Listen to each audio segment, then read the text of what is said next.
UP के 10 सीटों के चुनाव होने हैं, जिसको लेकर सारी पार्टियां जो है वो अपना अपने हिसाब से दमखम कर रही है। वहीं सूबे के मुख्यमंत्री योगी आदित्यनाथ जो है वो भी आकर यहाँ पर लोगों को कह गए हैं कि लाल इमली यहाँ पर है, उसको चालू करने की बात की है। वहीं कांग्रेस ने भी एक महासम्मेलन की बात की है। अब देखने वाली बात है कि ये सीट जो है वो काफी चर्चा में रही है और अब सपा की गढ़ कही जाने वाली ये सीट शीशम, उस पर हर आदमी की निगाह है। आप सब सीनियर पुराने यहाँ के कानपुर के कवरेज करने वाले पत्रकार बंधु हैं।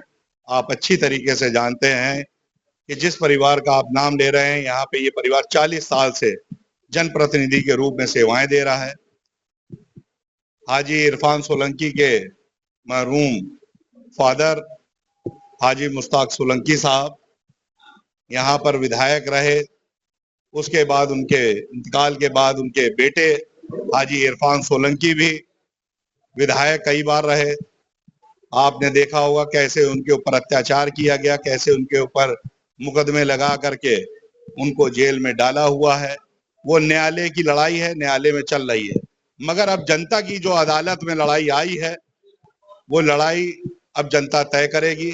समाजवादी पार्टी के राष्ट्रीय अध्यक्ष माननीय अखिलेश यादव जी ने बहन नसीम सोलंकी जी को प्रत्याशी घोषित कर दिया है।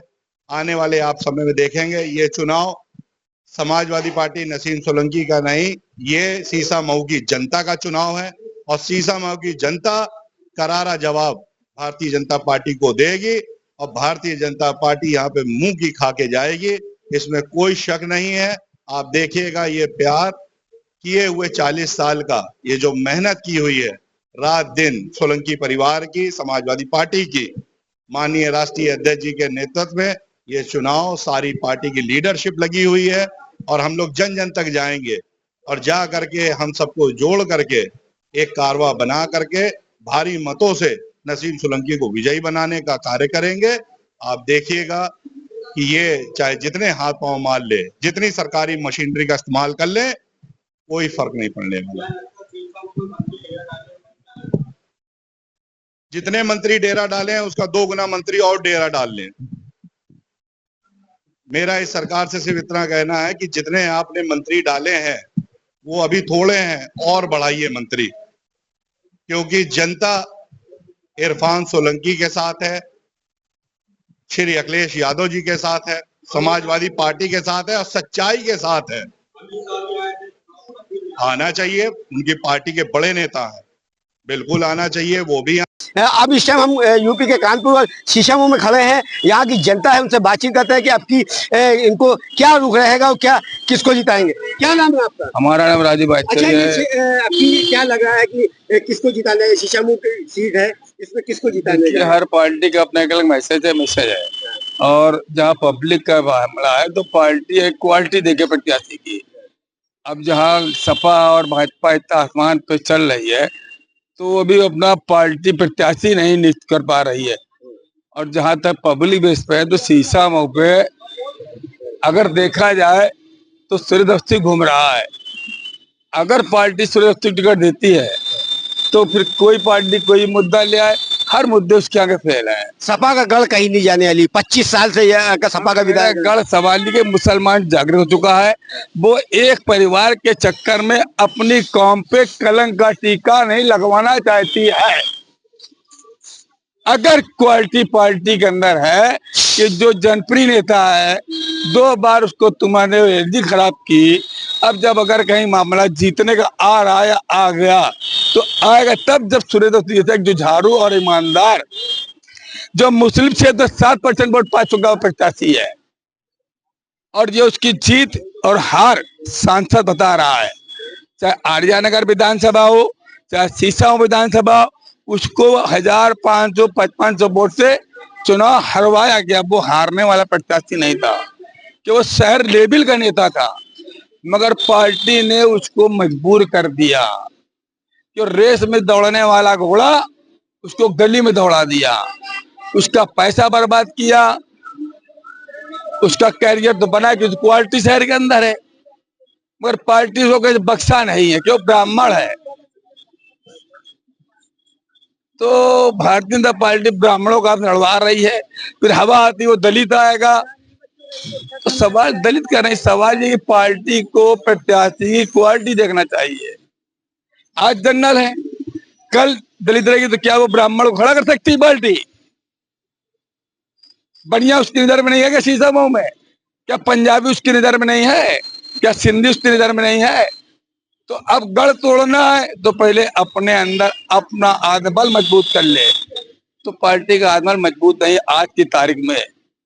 यहाँ पर जो है मुस्लिम बहुत बताया जाता है और 25 साल से सपा में भी यहाँ रही है, इसके बारे में क्या कहना है? क्योंकि कहीं ना कहीं अपनी जो लड़ाई है वो सपा और बीजेपी की है। नहीं, हमेशा सपा बीजेपी की लड़ाई रही।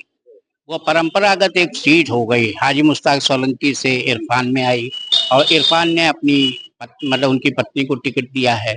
अब यहाँ से अगर कभी भाजपा ने कदम बढ़ाया है और रखा है तो बैकवर्ड का ही सीट निकल सकती है। अगर किसी बैकवर्ड को खड़ा कर दिया तो एक दफे मुस्लिम बहुल क्षेत्र से मुकाबला होगा, और अगर नहीं खड़ा किया तो किसी कीमत पे भाजपा का ब्राह्मण हो चाहे बनिया हो, कोई सीट को निकाल नहीं पाएगा। अच्छा, आपकी क्या लग रहा है, आपकी चुनाव में क्या लग रहा है कि आपकी कौन जीतेगा? अभी मतलब जैसे पहले कांटे की नहीं टक्कर होती थी, पहले ये मालूम होता था कि ये जीतेंगे जीतेंगे। अब की थोड़ा टफ है, क्योंकि टफ इसलिए है कि वो हाउस होल्ड लेडी है जो खड़ी हो रही है, और इरफान वगैरह जो है हाजी साहब तो मतलब उनका कोई जोड़ नहीं था, वो तो राजनीति में थे। एक महिला को, घरेलू महिला को ला करके खड़ा किया जा रहा है तो निश्चित रूप से थोड़ा टफ रहेगा, क्योंकि वो महिला होने के नाते वो कमांड वो नहीं कर पाएगी मुस्लिम वोटों पे, क्योंकि इसमें भी बड़ी वो चलती है। अब देखिए कैसे बैलेंस होता है, समझे? अच्छा, ये 25 साल से सपा के पास रही है, मगर क्या मुद्दे हैं लोगों के? कि जनता, आप जनता से है कि जनता क्या मुद्दे हैं? मुद्दों पे चुनाव होगा जनता इस टाइम इरफान सोलंकी के साथ है, क्योंकि आप खुद देख रहे हैं कि उनको झूठा फंसाया गया है। आज एक आदमी मर्डर करके 6 महीने बाहर आ जाता है, उनको जरा से एक आगजनी की, वो भी पूरे सबूत नहीं। आज 1.5 साल से उनको कानपुर से कितनी दूर महाराजगंज जेल में रखे, सिर्फ अन्याय किया जा रहा है, और इस अन्याय का बदला जनता लेगी वोट की चोट देकर। और इरफान सोलंकी की जो वाइफ है नसीम सोलंकी भारी बहुमत से जीतेगी। तो क्या लगता है कि आपकी फिर सीट वही सपा निकल 100% ये सीट समाजवादी पार्टी फिर जीतेगी, क्योंकि पब्लिक देख रही है कितना अन्याय हो रहा है उस परिवार के साथ। अभी इरफान सोलंकी ने मुस्लिम से ज्यादा हिंदू मोहल्लों में कार्य किया है। हम मेरा क्षेत्र है नजीराबाद कौशलपुरी, उस क्षेत्र में इरफान सोलंकी ने इतना काम किया है कि कोई जवाब नहीं है। और उस तरफ के भी सिख पंजाबी 8-10 हजार वोट हमारी तरफ है, उसी वोटों से वो जीतते आए। जब से ये जीते हैं उसके बाद से ये जेल में है, तो क्या विकास किया है? विकास कैसे होगा जब अब विधायक जेल में चला जाएगा, तो विकास कैसे होगा? लेकिन उसके बाद भी जनता उनके साथ है, आप लिख के ले लो, और इस बार और अच्छे बहुमत से जीतेगी। देखिए, लोगों, जनता का यही कहना है कि कहीं ना कहीं जो यहाँ पे इससे पहले भी था, और मगर कहने वाली बात है क्योंकि ये सीट जो है वो सपा के गल रही है, मगर फिर भी जनता जो है वो कहीं ना कहीं इनके जेल जाने से उनको सिंपैथी भी मिलेगी और कहीं ना कहीं उनको सपोर्ट भी होगा। मगर देखने लिए गठबंधन भी है, और गठबंधन के बाद भी अब देखते हैं कि आगे इसका क्या नतीजा होता है। कैमरामैन मनोज के साथ कमर आलम, JK न्यूज़, कानपुर।